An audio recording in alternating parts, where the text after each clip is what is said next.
Homeopathy அப்படிங்கிறது homeopathy is a system of therapeutic entirely based on the principle that like cures like cures like. இந்த like cures like அப்படிங்கிறது ஒரு வரியில அந்த சிஸ்டத்தை பத்தி சொல்றாருங்க. அதற்கான விளக்கங்கள் தான் ஆர்கனான் என்கிற புத்தகத்துல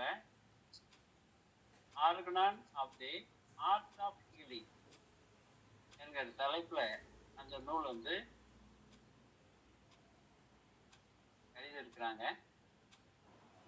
அப்ப இதுல வந்து ஒரு முக்கியமான ஒரு கண்ணி லைக் கியூர்ஸ் லைக், ஒத்ததை குணப்படுத்துவது என்கிற அளவுல ஷார்ட்டா சிம்பிளா சொல்லியிருக்காங்க. இந்த ஒத்ததை குணப்படுத்துது அப்படிங்கிறது யாருக்கும் தெரியாத விஷயம் இல்லை.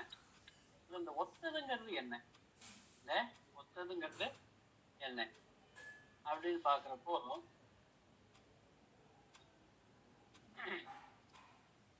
science began similar with Pyrrhus, understanding the law of similars. அந்த லைக் அப்படிங்கிறது சொல்றாரு. அதற்கு பின்னணியில் இருக்கக்கூடிய அறிவியல் என்னன்னு சொன்னா அண்டர்ஸ்டாண்டிங் லா ஆஃப் சிமிலர்ஸ் சொல்றாரு. அதான் லைக் யூஸ் லைக். இப்ப இந்த லைக் ஃபோர்ஸ் இந்த லைக் அப்படிங்கிறது என்ன அப்படின்னா, ஒரு பக்கம் நம்ம கிட்ட மருந்து இருக்கு,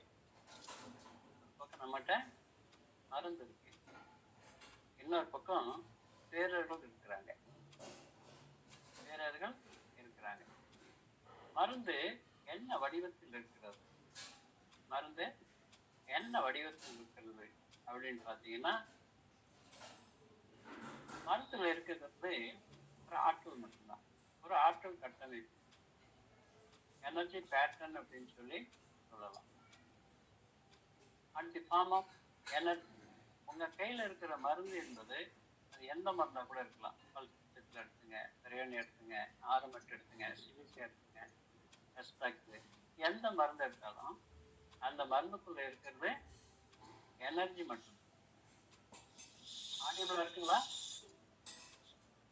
பேசுறது ஆடியபிளா இருக்கா?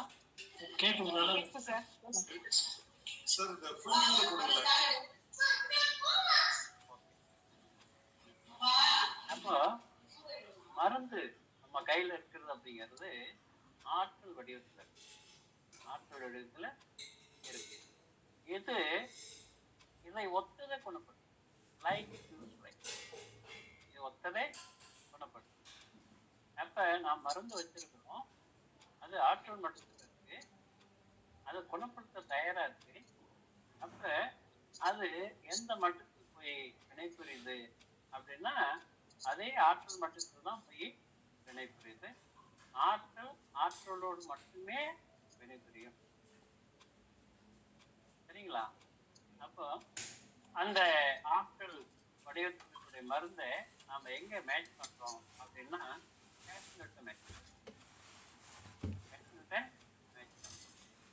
பேஷண்ட்டை கேட்கறது, அவங்களுக்கு என்ன மருந்து தேவை அப்படின்னு பார்த்து அவங்களுக்கு அதே மொத்த மருந்து செய்யணும். அதுக்கு பேர் தான் லைஃப் கியூர். அப்ப நாம இந்த மருத்துவ சிஸ்டத்தின் மூலமாக, ஹோமியோ சிஸ்டத்தின் மூலமாக நம்ம கையாளக்கூடியது என்பது எனர்ஜி மட்டும்தான், எனர்ஜி தான். அப்ப ஆனிமன் என்ன சொல்றாரு, டிசீஸ் அப்படிங்கிறது வெளியில தெரியக்கூடிய டிசீஸ் அப்படிங்கிறது அதனால அது மனிதனுடைய ஆற்றல் மட்டத்தில் இருக்குது. முதல்ல ஆற்றல் மட்டத்தில் உருவாகக்கூடிய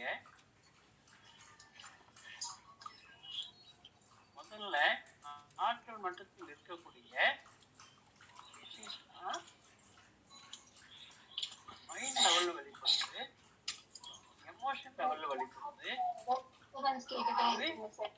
பிசிக்கல் லெவல்ல பிசிக்கல் லெவல்ல வெளிப்படுது. ஓகேவா? ஏதாவது பேசுனா பேசும்போது அன்மியூட் பண்ணிட்டு பேசுங்க, அதோட மீட் பண்ணுவீங்க. மற்றவங்களை அடுத்தவங்களுக்கு தொந்தரவு இல்லாம இருக்கும். சரிங்களா? ஓகே. இப்போ நாம வந்து similar forces like to like அப்படின்னா எனர்ஜியோட வினை புரிந்து சரி செய்யுது அப்படின்னு சொல்றோம். சரிங்களா? நோய்ங்கிறது ஆற்றல் மட்டும் இருக்கு, நம்ம கிட்ட மருந்துங்கிறது நாம கையாளக்கூடியது வந்து ஆற்றல் மட்டும், எனர்ஜி மட்டும். அற்புதமான ஒரு நுணுக்கமான ஒரு மருத்துவ முறையை ஆனிமன் வந்து கண்டுபிடிச்சது அப்படிங்கிறது இது ஏதோ வந்து ஒரு மெட்டீரியலிஸ்டிக் சயின்ஸ் இல்லாத ஒட்டுமொத்த ஒரு பிரபஞ்சம் தழுவிய ஒரு புரிதலாக இருக்கு. ஏன்னு சொன்னா பிரபஞ்சத்துல அத்தனை பொருட்களும் அத்தனை உயிரினங்களும் பிரபஞ்சத்துல அத்தனையுமே பார்த்தீங்கன்னா எனர்ஜி வித் மேட்டர். எனர்ஜியும் மேட்டரும் இல்லை, எனர்ஜி இல்லாம மேட்டர் இல்லை, மேட்டர் இல்லாம எனர்ஜி இல்லை. நம்முடைய உடம்பும் ஆற்றல் இல்லாம உடம்பு இயங்கலை, உடம்பு இல்லாம ஆற்றல் இல்லை.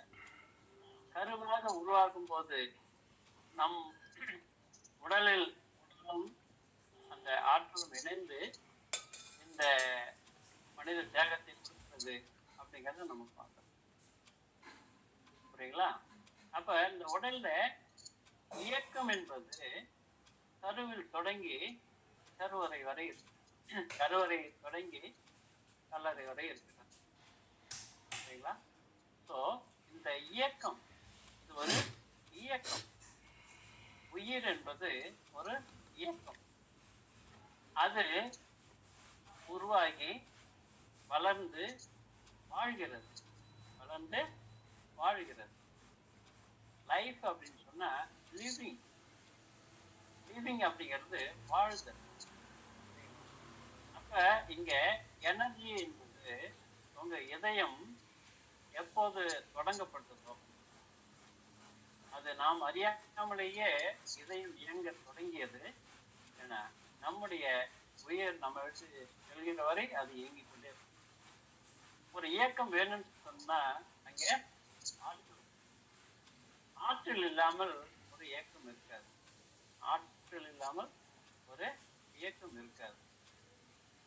புரியுது இல்லைங்களா? அப்ப இங்க இந்த இயக்கத்துல ஒரு குறைபாடு வருதுன்னு சொன்னா அது ஆற்றல் மட்டத்துலதான் தொடங்கி உடல்ல மாறி வருகிறது என்பதை நாம் வந்து ரொம்ப தெளிவாக புரிஞ்சிக்க முடியும்.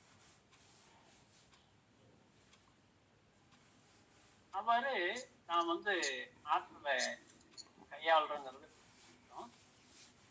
எத்தனை விதமான ஆற்றலை நாம கையாளுகிறோம். மூன்று விதமான ஆற்றல் நாம கையாளுறோம். என்னென்ன ஆற்றல் அப்படின்னா, ஏற்கனவே நம்மகிட்ட மருந்து இருக்கு, அது ஒரு ஆற்றல். சரிங்களா?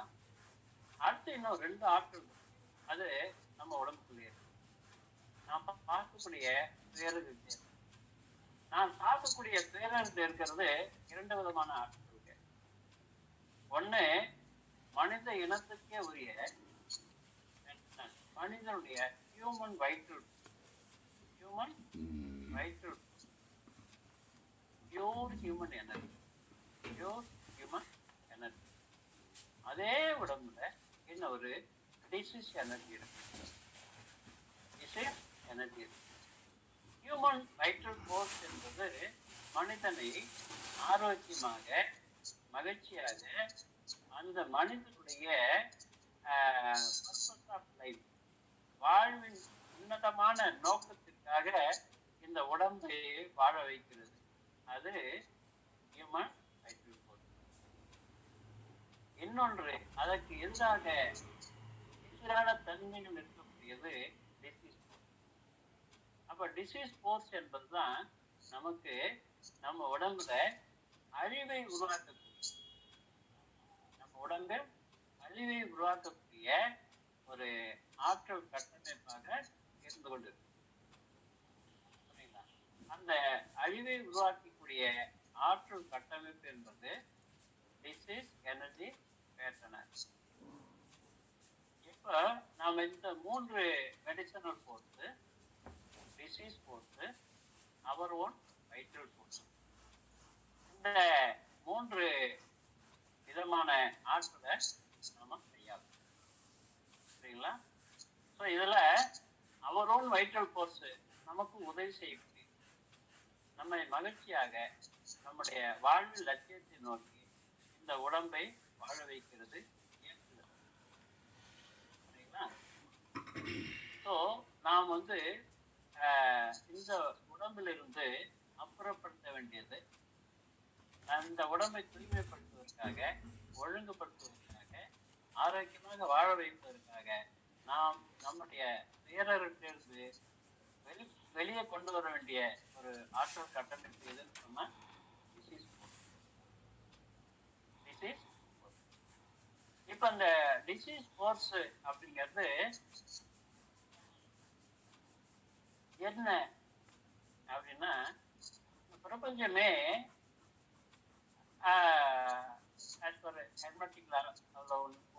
ஒரு என்னன்னு சொன்னா, இந்த உலகமே ஆற்றலாலும், அதாவது ஆங்கிலத்தில் சொன்னா energy under matter, energy under மேட்டரால் அனைத்து பொருள்களும் அனைத்து உயிரினங்களும். சரிங்களா?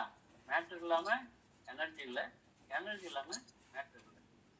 ஆற்றலும் மறுப்பொருளும் சேர்ந்தால்தான் அங்கே ஒரு முழுமை இருக்கும், இயக்குனர். புரியுதுங்களா?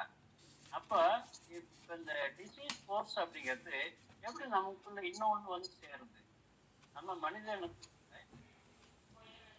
மனிதனோட வைட்டல் ஃபோர்ஸ் தானே இருக்கும், இன்னொன்று எப்படி சேர்ந்தது அப்படின்னு பார்க்க முடியுமா? நதி மூலம் ஹிஸ்டரி மூலம் பார்க்க முடியாதுன்னு சொல்லுவாங்க. ஆனா இருக்குது, அததான் நம்ம வேலையை தூக்கி போடணும். அந்த பொறுப்போடு தான் நம்ம வேலையை செய்யணும். அப்ப அந்த டிசீஸ் ஃபோர்ஸ் எங்கேருந்து வந்துச்சு அப்படின்னா, நம்முடைய பிராக்டிஸ்ல இருந்து. இப்ப உதாரணத்துக்கு ஒரு பல்செட்லா அப்படிங்கிற மருந்த பல்செட்லா மருந்து தேவைப்படக்கூடிய நமக்கு அந்த டிசீஸ் எனர்ஜி, பல்செட்டாவுடைய ஆக்சுவல் எனர்ஜி எங்க டிசீஸ் எனர்ஜியா இருக்கு, அது நம்ம விட்டு வெளியில போகுது. அப்ப அவர் ஓன் வைட்டல் ஃபோர்ஸ் நம்ம உடம்ப இயக்கத்திற்கு முழுமையாக வந்துடுது. அப்ப நம்ம ஆரோக்கியத்தை உணர்றோம், மகிழ்ச்சியான வாழ்க்கையை வாழ ஆரம்பிக்கிறோம். நம்முடைய வாழ்க்கையினுடைய லட்சியத்தை நோக்கி நாம் எந்த தொந்தரவும் இல்லாம, தடையும் இல்லாம நாம வாழ முடியுது. சரிங்களா? இப்ப பல்செட்லாங்கிற ஒரு தாவரத்தோட எனர்ஜி நம்ம உடம்புக்குள்ள ஆட்சி செய்ய அனுமதிச்சிருக்கு. இந்த வாழ்க்கையில் ஏதோ ஒரு இடத்துல, ஏதோ ஒரு கட்டத்துல அது நமக்குள்ள வந்து, அப்ப மனிதன் அல்லாத வேற ஏதோ ஒன்று இந்த பிரபஞ்சத்தில் இருக்கக்கூடிய மனிதன் அல்லாத ஏதோ ஒன்றினுடைய அதனுடைய வைட்டல் ஃபோர்ஸ நாம கடன் வாங்கிட்டு வரோம். இந்த கடனை திருப்பி தரும், கடனை திருப்பி கொடுத்துட்டோம்னா நமக்கு பாரம் இல்லை. டிசீஸ் ஃபோர்ஸ, டிசீஸ் வைட்டல் எனர்ஜியை நாம் திருப்பி கொடுத்துட்டோம்னா நமக்கு பாரம், கஷ்டம் இல்லை, நோய் இல்லை. இல்லைங்களா? ஓகே, சரி. இப்ப அந்த எனர்ஜி பேட்டர்ன் நாம கடன் வாங்கிட்டு வந்திருக்கக்கூடியது, அது ஆரம்பட்டா, இல்ல சிலிசியவா, இல்ல லித்தியம் கார்பா, இல்ல பெட்ரோமேட்டா, இல்ல அனிமலுடைய ஆற்றலா, இல்லை வந்து ஏதோ ஒரு பிளான்ட்டோட ஆற்றலா, இல்லை ஏதோ ஒரு நோய் கிருமியோட ஆற்றலா, என்னன்னு நமக்கு தெரியாது. என்ன நமக்கு தெரியாது. இங்க நமக்கு உரிய சேலஞ்சே இதை கண்டுபிடிக்கிறது தான். இதை கண்டுபிடிக்கிறது தான். நாம் நிறைய மருந்துகளை வச்சு பயன்படுத்தி இருக்கோம். மருத்துவர்கள், ஹோமியோ மருத்துவர்கள் பயன்படுத்துறாங்க. உலகம் முழுக்க இருக்கக்கூடிய ஹோமியோ மருத்துவர்கள் பயன்படுத்துறாங்க. ஆனிமன் சொல்லி கொடுத்த அந்த விஷயத்தை முழுமையாக பயன்படுத்தி அந்த எக்ஸாக்ட் எனர்ஜி பேட்டர்ன் என்னங்கிறத தெரிஞ்சு அதை அந்த துயருக்கு கொடுக்கும்போது அவர் கடன் வாங்கிட்டு வந்த அந்த டிசீஸ் எனர்ஜியை திருப்பி கொடுக்க வந்துடுறாரு. அந்த கடன் வாங்கிட்டு வந்த எனர்ஜியை திருப்பி கொடுக்கணும்னா அந்த லைக் யூஸ் லைக் அப்படிங்கிற அந்த நுணுக்கத்தை, அந்த சூட்சுமத்தை நாம கையாளணும். அந்த எக்ஸாக்டா அந்த எந்த விலங்குடைய இல்லை எந்த மினருடைய எந்த தாவரத்துடைய எனர்ஜியை நாம கடன் வாங்கிட்டு வந்துருக்கிறோம் அப்படிங்கிறத கண்டுபிடிக்க வேண்டியது. ஏன் அப்படின்னா டிசீஸ் ஆற்றல் மட்டும் இருக்குங்கிறத எடுத்து பார்த்து இல்லைங்களா? இப்ப ஹானிமன் சொல்லக்கூடியது என்ன அப்படின்னா, அந்த மோஸ்ட் மைன்யூட் அந்த மோஸ்ட் மைன்யூட் எனர்ஜி பேட்டர்ன் அப்படிங்கிறது மோஸ்ட் மைன்யூட் மேட்சிங் சொல்றாரு.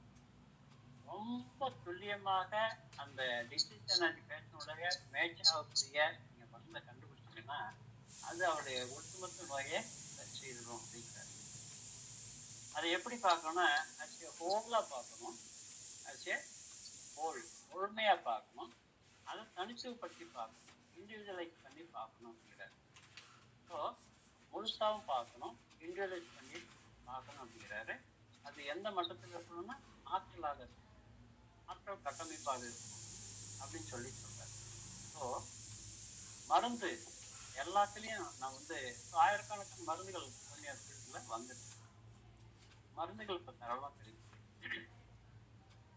நிறைய ஹோமியோ வல்லுநர்கள் இதை எப்படி சிம்பிளாக கையாளலாம், சரியான மருந்தை கண்டுபிடிக்கலாம் அப்படிங்கிற நுணுக்கத்தை சூட்சமத்தை இப்போ ஆரம்பிச்சிட்டாங்க. ஆராய்ச்சி செய்து கொண்டே இருக்கிறாங்க. அங்கே ஹானிமன் அருகில் இருந்து செய்த போனிகாசன், அதுக்கப்புறம் இந்த பல ஸ்டால்வால்ஸ் போகரு, போனிகாசன், கென்ட்டு, இப்படி வழியாக இப்போது இருக்கக்கூடிய வித்தவுகாசு, ராஜேந்திர சந்திரன், மகேஷ் காந்தி, டாக்டர் மைக்கேல் ஆக்கியர், இப்படி எவ்வளவோ வல்லுநர்கள் வந்து அந்த சயின்ஸை முன்னெடுத்து கொண்டு வந்திருக்காங்க. மிக எளிமைப்படுத்தி நமக்கு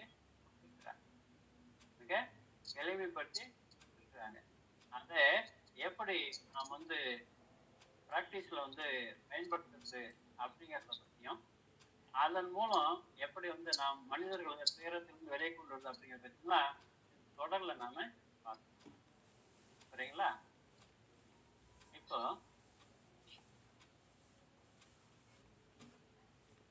ஹெல்த் டிசீஸ் இந்த ரெண்டை பற்றி நம்ம பார்க்கணும்.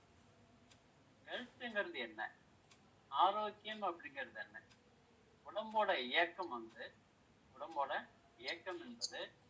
ஒரு ஹார்மோனிக்கா, ரிதமிங்கா, அதாவது என்ன சொல்றது, அந்த உடம்பு இருக்கிறதே தெரியாத அளவுக்கு இந்த உடம்பு இருந்து கொண்டு இருக்கு. உங்களுக்கு அற்புதமான ஒரு ஒருங்கிணைந்த ஒரு உணர்வை கொடுக்குது. சரிங்களா? முழுமையான ஆற்றலோடு இந்த உடம்பு இயங்குது. உங்களுடைய வாழ்க்கை அனுபவம் என்பது மகிழ்ச்சியாக இருக்கிறது என்று சொன்னால், உங்களுடைய வாழ்க்கை அனுபவம் என்பது உயிர் அப்படின்னு சொன்னா உயிர்த்து இருத்தல், உயிர்த்து இருத்தல்னு பேர். உயிர்த்தல் அப்படின்னு சொன்னா அனுபவித்து இருத்தல்னு பேர். அனுபவம் என்று சொன்னா மனிதனுக்கு ரெண்டே அனுபவம் தான் இருக்கு. ஒண்ணு இன்பம், இன்னொன்னு துன்பம். துன்பத்தை அனுபவிக்கிற மனிதனுக்கு துயரம் வருகிறது, அது நோயாக பரிணமிக்கிறது. இன்பத்தை அனுபவித்து வாழ்ந்து கொண்டிருக்கிற மனிதனுக்கு அது வந்து மகிழ்ச்சியா இருக்குது, அவன் வந்து ஆரோக்கியமா இருக்கிறான். ரொம்ப அதாவது ரெண்டே விஷயம்தான்.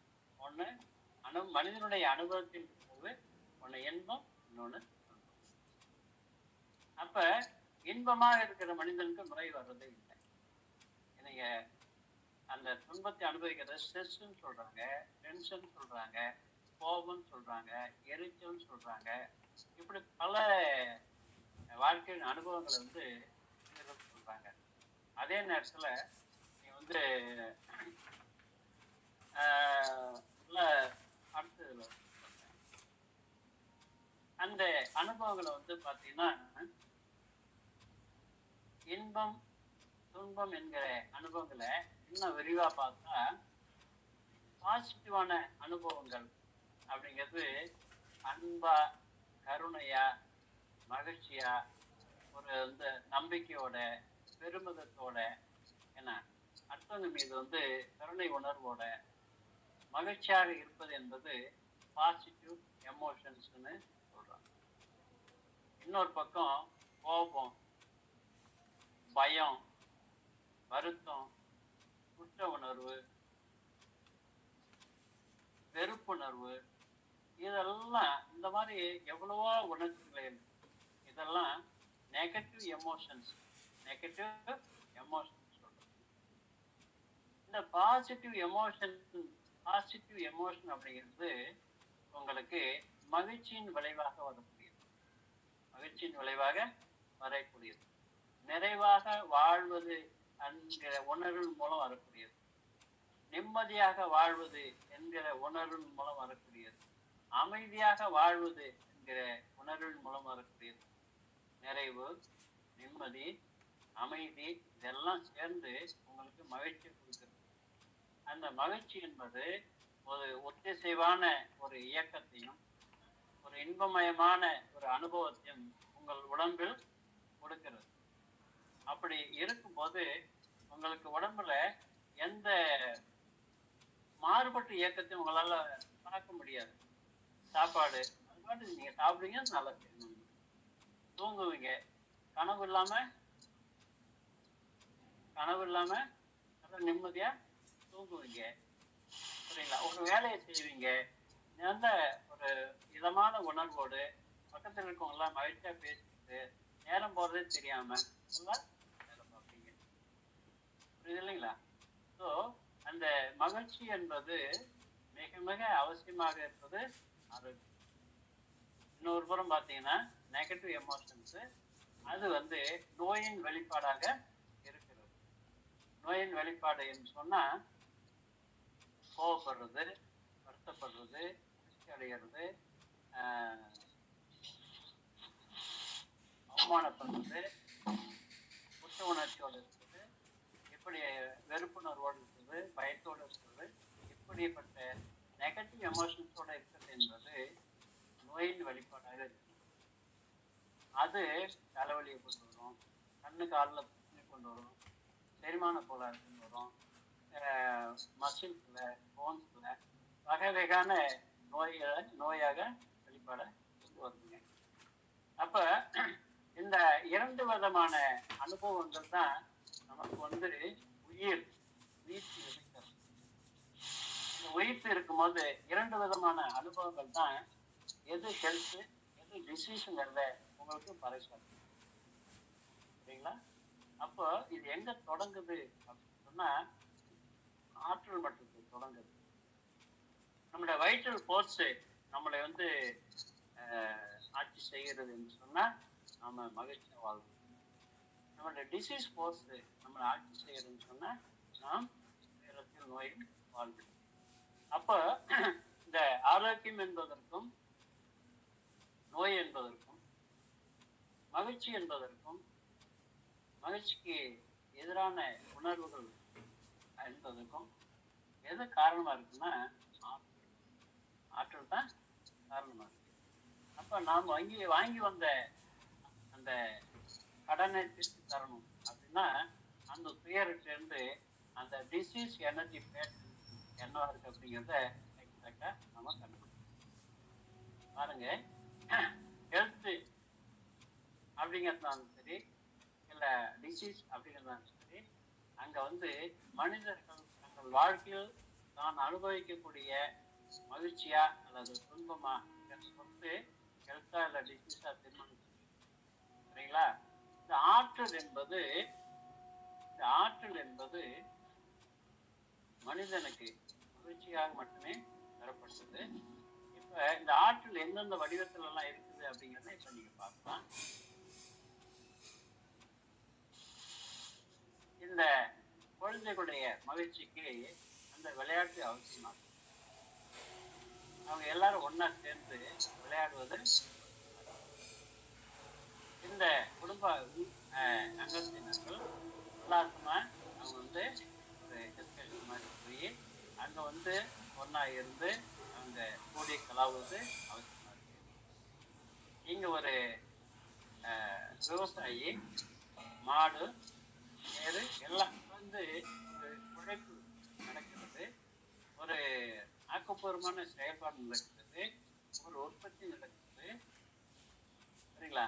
இங்கே ஆற்றல் அவசியப்படுகிறது. அதன் வெளிப்பாடாக மகிழ்ச்சி.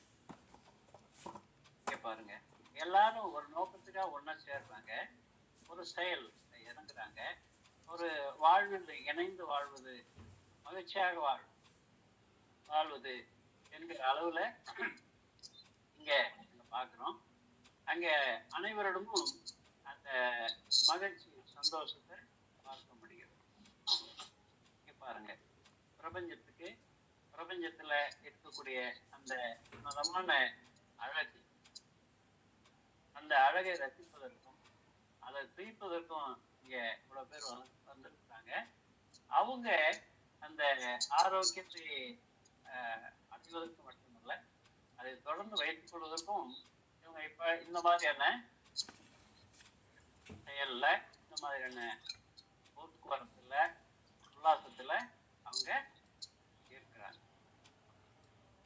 இதோ பாருங்க, இந்த தாவரம் என்பது மகிழ்ச்சியாக இருப்பதற்கு இவனுடைய செயலும் காரணம். அந்த தாவரம் மகிழ்ச்சியா இருப்பதற்கு தண்ணீர் ஊற்றுறான், அதை வளர்க்குறான், அதோடு சேர்ந்து இவனும் மகிழ்ச்சியா இருக்கிறான், தாவரம் மகிழ்ச்சியா இருக்கு. இப்போ இந்த ஆற்றல் என்பது ஏதோ இங்க மட்டும்தான் இருக்குது, நம்ம கிட்ட மட்டும்தான் இருக்கு அப்படிங்கிறது அல்ல. இது பிரபஞ்சம் தழுவியது. இந்த கோள்களுக்கு ஒரு குறிப்பான ஒரு பட்ட பாதையில அது தொடர்ச்சியா கோடிக்கணக்கான ஆண்டுகளாக இயங்குதுன்னு சொன்னா, ஒரு இடத்துல தூரமா போகுது, ஒரு இடத்துல பக்கத்துல வருது. சூரியனுக்கு ஒரு குறிப்பிட்ட விதியில அது வந்து ஈர்ப்பு விசை மற்றும் எதிர்ப்பு விசை, law of attraction and law of repulsion என்கிற விகிதாச்சாரத்துல ஒரு சமநிலையை அது வந்து கடைபிடிக்கிறதுனாலதான் இந்த கோள்கள் திட்டமிட்ட வகையில் அது இயங்கிட்டு. புரியுங்களா? அதுல ஒரு கோள் பூமி. அந்த பூமியில நாமெல்லாம் வாழ்ந்துகிட்டு இருக்கோம். நாம எழுந்து நடக்கிறோம் அப்படின்னாலே அங்க ஒரு விதி செயல்படுது, புவியீர்ப்பு விசை ஒன்று செயல்படுகிறது. இரண்டு மனிதர்களுக்கு இடையில அன்பு என்கிற ஒரு ஆற்றல் நல்ல உணர்வை கொடுக்கிறது. பாசம் என்கிற ஒரு ஆற்றல் நல்ல உணர்வை கொடுக்கிறது. இணைந்து வாழும் போது இந்த அன்பு, பாசம், கருணை, இப்படி அந்த இதமான உணர்வை கொடுக்கக்கூடிய ஆற்றல் என்பது பல வடிவங்கள் இருக்கு மனித வாழ்க்கையில பல வடிவங்கள். இப்ப நாமெல்லாம் இணைந்து இப்ப ஒரு உறவில் இருக்கிறோம். சரிங்களா? ஒரு கருத்தை பகிர்ந்து கொள்கிறோம். இந்த பகிர்வில் நமக்கு ஒரு இதமான உணர்வு வருகிறது. புரியுதுங்களா? அப்ப இந்த ஆற்றல் என்பது மிக முக்கியமான கருதுகோளாக வந்து இருக்கிறது. அதுதான் ஆனிமன் அவர்கள் லா ஆஃப் சிமிலர்னு சொல்றாங்க, லைக் யுவர் லைக்னு சொல்றாங்க. அப்ப இதை பார்க்கும்போது பூமியின் வளர்ச்சியில பலவிதமான நுணுக்கங்கள் நமக்கு மாஸ்டர்கள் சொல்லி கொடுத்துருக்காங்க. எல்லாத்தையும் ஒருங்கிணைத்து மிக எளிமையாக இதை எப்படி கையாள்வது அப்படிங்கிறத நாம் தொடர்ச்சியா பார்க்க போறோம். இன்னைக்கு ஒரு 10 நிமிஷம் லேட் ஆயிடுச்சு. இருந்தாலும் நமக்கு நாம் தொடர்ச்சியாக ஒன்று விட்டு ஒரு நாள், திங்கட்கிழமை, புதன்கிழமை, வெள்ளிக்கிழமை நம்ம வந்து தொடர்ச்சியா பார்ப்போம். இந்த ஆற்றல் என்பதை, இந்த ஆற்றல் கட்டமைப்பு என்பதை, விசேஷ ஆற்றல் கட்டமைப்பு என்பதை எப்படி எளிமையா கண்டுபிடிக்கிறது, எப்படி எளிமையா கண்டுபிடிக்கிறது, துல்லியமா கண்டுபிடிக்கிறது, அதை எப்படி வந்து அதை கண்டுபிடிச்சு அதுக்குரிய மருந்தின் மூலமாக வீரர்களை எப்படி சரி செய்வது என்பதை தொடர்ச்சியாக நாம பார்க்க போறோம். அதுக்கு வந்து நிறைய மாஸ்டர்ஸ் நமக்கு வந்து ஹெல்ப் பண்ணியிருக்காங்க, நிறைய நுணுக்கங்கள் சொல்லி கொடுத்துருக்காங்க. தொடர்ச்சியா பார்ப்போம். சரிங்களா? மணி 9 ஆயிடுச்சு. உங்களை இதுக்கு மேல சொல்ல பண்ண முடியாது. சில சாப்பிட்டுருப்பீங்க, சாப்பிடாம இருப்பீங்க, இந்த உணவு இருந்தவங்க உறக்கத்துக்கு போவீங்க. தொடர்ச்சியா நாம பயணிப்போம். ஏதாவது கருத்துகள், ஆலோசனைகள் இருந்தா இந்த குரூப்ல நீங்க போடுங்க. இல்லை எனக்கு வசதியாக இருக்கும்.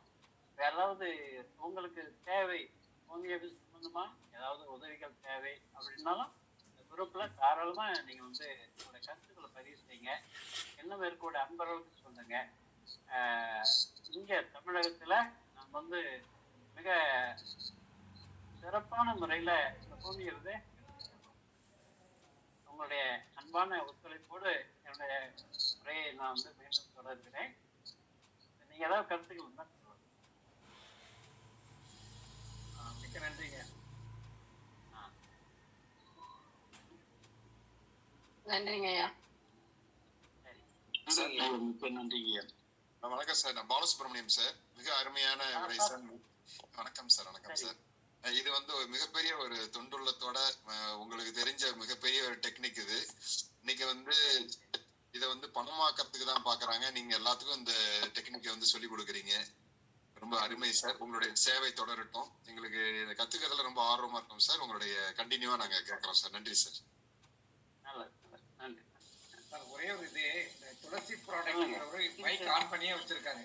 அது போல எல்லாரையும் மைக் ஆஃப் பண்றதுக்கு முதல்ல சொல்லிட்டு ஒவ்வொரு சரிங்க சரிங்க. அந்த போஸ்ட் நான் அவங்கள்ட்ட நாளைக்கு சொல்லிடுறேன். இல்லை, எனக்கு போஸ்ட் இங்கேருந்து ஆஃப் பண்ணலாம். போஸ்ட் இங்கேருந்து ஆஃப் பண்ணலாம். அங்கே பிருந்தா அப்படிங்கிறவங்க தான் ஹோஸ்டாக இருக்காங்க. அடுத்த முறை நான் வந்து அவங்கள இங்கேருந்து கண்ட்ரோல் பண்ணுறேன். Okay okay Siva. ஓகே, சந்தோஷம். நன்றி சிவா. சிவா நன்றி. உதயகுமார் நன்றி நன்றி நன்றி. ஓகே உதயகுமார், ஃபோன் பண்ணிக்கிறீங்க, நான் எடுக்க முடியல. சரி. Okay, thank you Siva. Thank you thank you thank you sir. ரொம்ப நன்றி சார். நன்றி நன்றி. Thank you sir. ரொம்ப நன்றி சார். Okay, thank you sir.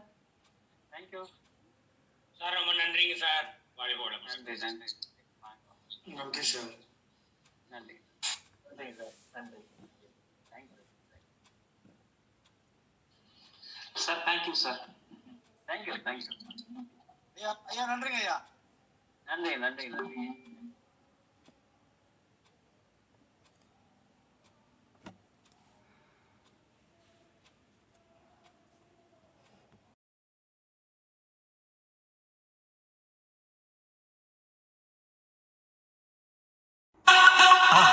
மறக்காம சர்ப்ரைஸ் பண்ணுங்க. Thank you. Please like and subscribe and click the bell icon to get new video updates.